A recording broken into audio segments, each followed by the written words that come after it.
Опустошено изгледа скопското село Трубарево и неколку дена по големиот пожар во кој гореше електронски и електричен отпад. Иако огнената стихија е ставена под контрола, жителите ќе треба да ги почекаат резултатите од анализите, кои ќе покажат дали во критичните моменти таму горел опасен отпад. Оние жители кои што успеавме тука да ги затекнеме, велат дека дури и не знаеле дека во нивна непосредна близина се гори ваков опасен отпад. Дел од населението веќе се евакуирало.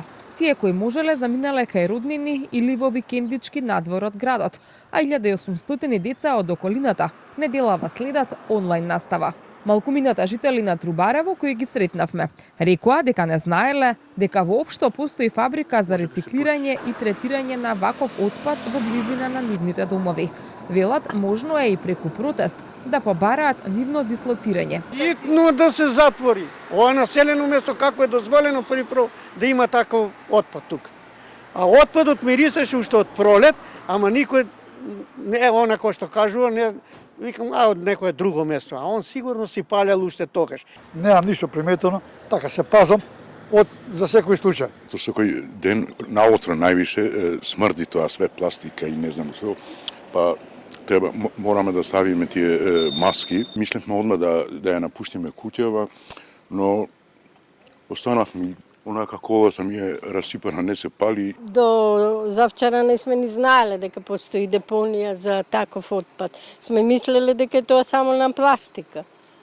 Како не сме купувале од таму зеленчук, у близина сме купувале се. Граничам со нив, а не сум знаела дека е фабрика тоа. Имаме малечко детенце и снаата се заминати на планина.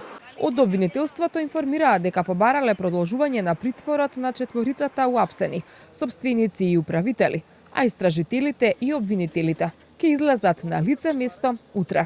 Увидот на лице место во однос на причините за пожарот во Трубарево треба да започне утре. Увидните екипи на терен ќе ги координира јавен обвинител од Основното јавно обвинителство Скопје.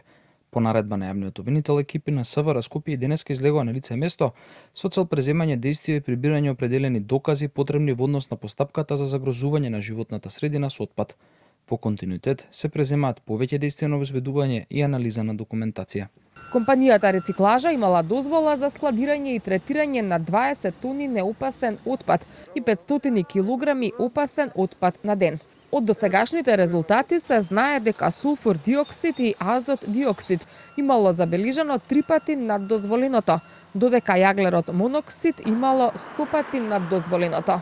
Во петок ќе биде готова анализата за присуство на тешки метали во воздухот, додека пак анализите на почвата и на подземните води ќе бидат направени откако ќе биде безбедно да се пристапи таму, рече вчера на брифингот со новинарите директорката на Инспекторатот за животна средина Ивана Гиновска.